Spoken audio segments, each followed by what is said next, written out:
Hey guys, this is Hell Hades. This is going to be another raid Shadow Legends video. Guys, I've been asked this a ton on stream, like which champions are worth building a dupe of? Which champions is it worth actually building twice because they're that good or because they serve another purpose? So this video is going to focus on the ones that I deem are worthwhile. I'm going to talk you through why for each of them. And I mean, some of them I've actually built a dupe for, not all of them. But yeah, I'm just going to give you a kind of feel for it. If you are coming onto my stream tonight, we're going to be playing a bit of World War Doe as well. It's a really cool game, really fun. You can join one of the Hades Minion clubs. The top 3 pushers in each club each month get 1,000 diamonds. So I'll link that below, but let's crack on. So out of the 390 odd champions that are in the game, less than 20, I would say, are actually worthwhile building a dupe of. I'm just going to go through and kind of talk through which ones I think are worthwhile and why. So we're going to start in the Bannerlords. There's only one champion that I think is worth building a dupe of in a Bannerlord, and that is Oathbound. Surprisingly, I bet you all thought I was going to say Stagnite. Oathbound, if you are struggling with faction wars and you don't have the legendaries in this faction and you pull a second Oathbound, he's really worth building out. Basically, he's got AoE decrease attack, which is nice. He's got block cooldown skills on his A3 as well. He's a defensive champion. You put him in a stun set, he will absolutely control the waves in faction wars for you. And this faction's a bit light on good rares and good epics. So for me, Oathbound comes in and is worthwhile doing that, but literally just for faction wars. Otherwise, I wouldn't do it. So if you're not struggling with faction wars, then I would hang fire. But he is actually an awesome, awesome epic for faction wars. Moving on to the High Elves then. If you were lucky enough to pull an Arbiter as well as getting the free one, because of 3 versus 3 arena, she is worthwhile building more than one because she's the best speed champion for arena in the game. Lissandra's kind of similar to that, but obviously they're legendaries. Chances of you getting 2 are low. So moving on to the epics and rares, the only one in this category that I would consider building 2 of is Royal Guard.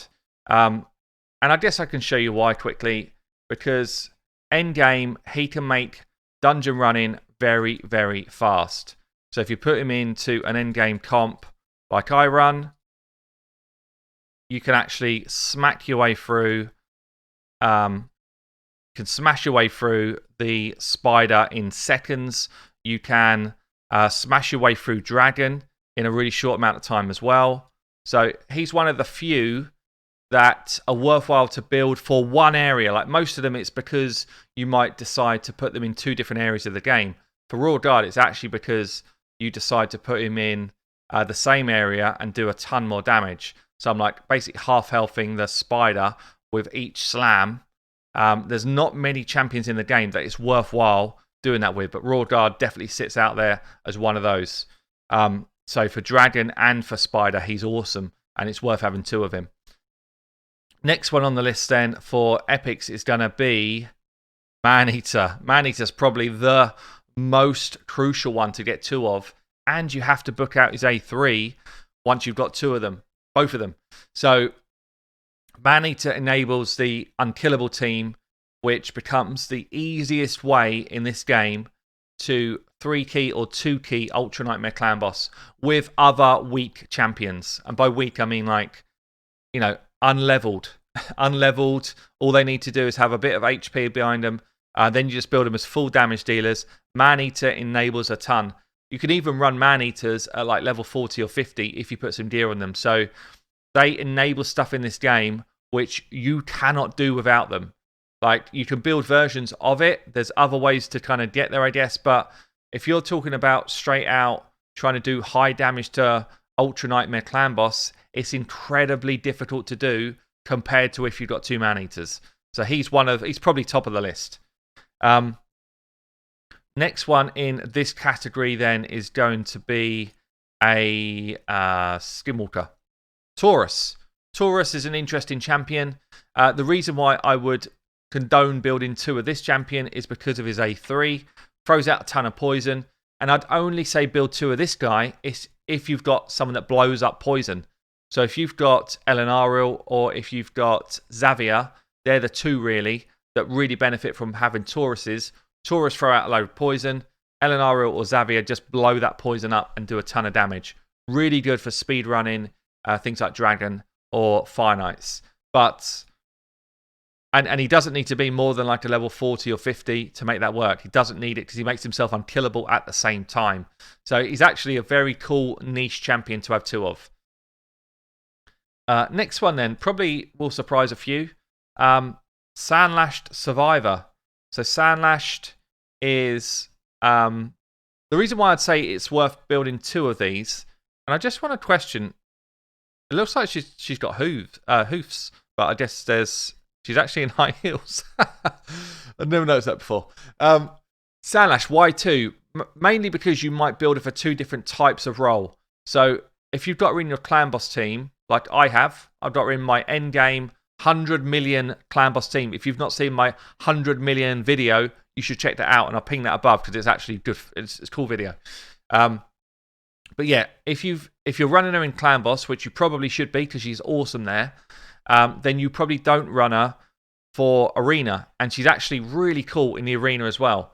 So the reason why I condone two is because you kind of want one, which is a clan boss build, which will also carry over to your faction war team, and then you'd want a completely different build for the arena, which would be like a high resistance, high defense build. And you wouldn't run the same type of builds in clan boss as you do in the arena. But she is actually freaking awesome as a champion. A lot of people overlook her. She's worth having two of. Next one then is, and for a similar reason really, Allure. Not for a similar reason. Allure is MVP for Fire Knight, yeah? So you only need one Allure to do that. She's also MVP for Faction Wars. And if you are struggling to beat Faction Wars, Demon Spawn, unless you've got some of the big boy legendaries, it's a tough faction. And she will help you keep that Faction War boss's turn meter down to 0. She'll keep it down to 0. And if you've got 2, it makes it even easier. So it will also help you get through the waves where you're struggling to get past like the Valkyrie waves. 2 Allures will just keep those turn meters right down. So she's one champion that because of her A1 ability is worth thinking of getting a second one of. Okay, moving on to the next group. Seeker. Seeker, I mean, awesome champion. Awesome speed champion. The only time I would build 2 is if I'm using 1 for a clan boss build and then I'm using 1 for like an arena build. You probably won't run them in the same gear, and that would be the time you use 2. But again, it's quite a niche scenario that you'd want to do that. It's not like everyone's going to be doing that. So for most people, you're probably running him in arena as one of the best speed boosters in the game. But he's also awesome for clan boss in certain setups. Okay, who else we got? Madame Cerise. Mainly for 3 versus 3 arena. She's the best arena champion in the game. So if you've got 2, you're probably building 2. That's as simple as it is. Because of her A3, decreased defense and attack, whilst cleaning off any buffs from enemies, it's an insane move for the arena. So chances are, if you've got 2, you're putting her in 2 different teams to do that move for 2 of your teams. Next one is quite a fun one to get 2 of. So Skull Crown. Skull Crown, again, she's void, she's epic. Chances are you might not have 2. But if you do, in the arena, you can build really nasty defensive teams because she's got this unkillable passive. So people try and nuke her. She doesn't get nuked. She stands up to it, and then she will come back and slam people to death. If you've got 2 people doing the same thing, and if you put them in like retaliation gear or just give them the counterattack mastery, damn, they do some heavy damage, and people will be surprised at how often they lose to that team. Very cool setup. I've put Miscreated Monster in the same sort of mix here, mainly because he's such a good epic. He's MVP of Spider, and you also might be running him in an arena team. So, again, you might decide to build 2 in niche situations. He's also so good for this faction war team. So, again, because the faction struggles quite hard, actually, with control and decreased defense and that type of stuff, unless you've got Tomb Lord, the faction's very difficult to beat. I would say bringing 2 in could be really worthwhile. Okay, I've only got one more in the epic group, and that is going to be. I bet you thought I was going to click here. No, clicking here. Rearguard Sergeant. Again for Faction Wars. She is the MVP for Faction Wars for Dwarves, and Dwarves is tough to beat. Mainly because she does ally protection and she does healing. And you need the healing because there's not really much in the way of healing or protection against that final boss. And the final boss hurts a ton. So she is one of those champions that is really worth having two of to beat the final boss. In fact, running two Gala long braids is more effective than running... Rearguard Sergeant is more effective than like bringing in a Mountain King or a Torment or a Trunder. So that's how strong she is for that faction. In terms of legendaries, I mentioned Arbiter already. There's only a few really. Again, so Valkyrie. Valkyrie's worth having two of. One for faction, one for clan boss, and one for the arena, because you want them to do completely different jobs. For the arena, you want a high accuracy Valkyrie to enable a passive. For the clan boss, you want just a massively high defense at the right speed, no accuracy. So very different builds depending on the kind of content you want to run. And I've also put Ultan in the mix as well because I love him. An arena Ultan and a clan boss Ultan, you have a ton of fun with both. That's it for legendaries. I am going to touch on rares. There's 3 rares. Oh, sorry, legendaries as well. Pretty much if you've got any of these legendaries here, Draco, Fushan, Razin, Krisk, if you manage to get a dupe on any of those, you will probably need to build them because the rest of the faction is absolute trash for Faction Wars. So the more legendaries you get in Lizardman, the easier the game becomes, like by a mile. Right, 3 rares then. 3 rares. I'll tell you what, comment below. Try and guess who the 3 rares are before I tell you who they are. Comment now. Right, we're going to kick it off then. First one, Ogren Tribes. Bellower. It's a void rare, but he is awesome. He does so much. So he's got AoEs everywhere. He's got block cooldown skills on an A1, which is actually a massive ability, by the way. He's got decreased speed on an A2, and he's got decreased attack and defense, both weak source versions, but not bad on an A3. So you could literally use him anywhere in the game, probably except Clan Boss. You might build 1 for damage, 1 for stun set. You might build 1 as a campaign farmer, 1 for everywhere else in the game. For Faction Wars, I use 2 right the way through to level 21, both in stun sets just to control the waves the whole time. You might build 1 pure damage, 1 for speed. Like there's so many situations actually where 2 Bellowers is really cool. You might just go double stun set and annoy the hell out of whoever you're playing. You might build 1 for the arena, 1 for PvE content. Like there's loads of ways you could build a Bellower, and he is definitely worth 2 of. Next one up is one of the other few champions that I have built 2 of, and that is not there. Where is she? She's there. Coldheart. Coldheart, obviously, she brings a lot of damage in a Heart Seeker, so I use double Coldheart in my finite run. I'll show that in a second once I've talked about the last one. Mainly because she brings this turn meter decrease and she brings 4-hitter A1. It's huge. Heal reduction as well. She is better than just about any legendary for finites. Like, hands down. Plus, a lot of people might run 2 of her in Spider as well. So she's actually really worth having 2 of. And the last one is Kale. The reason I say Kale is because you might pull 2 Kales relatively early in the game and not have a whole bunch of epics and stuff to work with.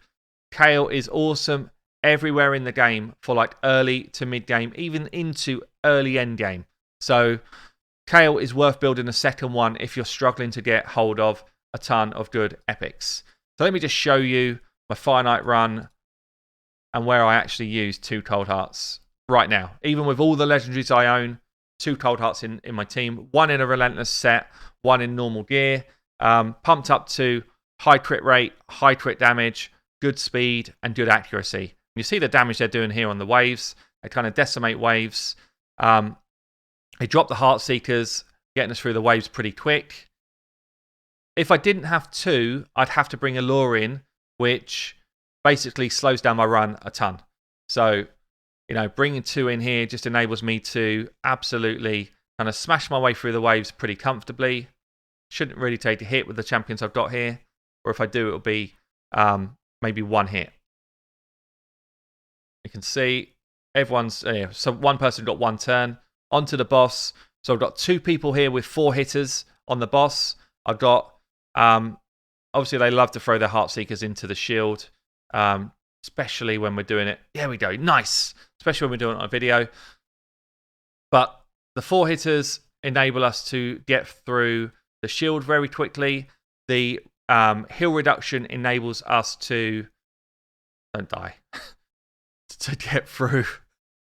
to keep his health down, sorry. And then obviously the Heartseekers get his turn meter drop. What you probably saw there is one of them counterattacked when she got hit. I've got them now with counterattack masteries on because it just enables me to get through that shield even quicker. And then we should start dropping Heartseekers. Obviously, when none of the decreased defense and weakens down, blah, blah, blah. Anyway, guys, look, that's my list. So 17 champions out of 400 odd that I would condone building dupes of. If you've got other ones that I've not mentioned, please comment below. Let me know what they are. I've been Hell Hades. I'll catch you later.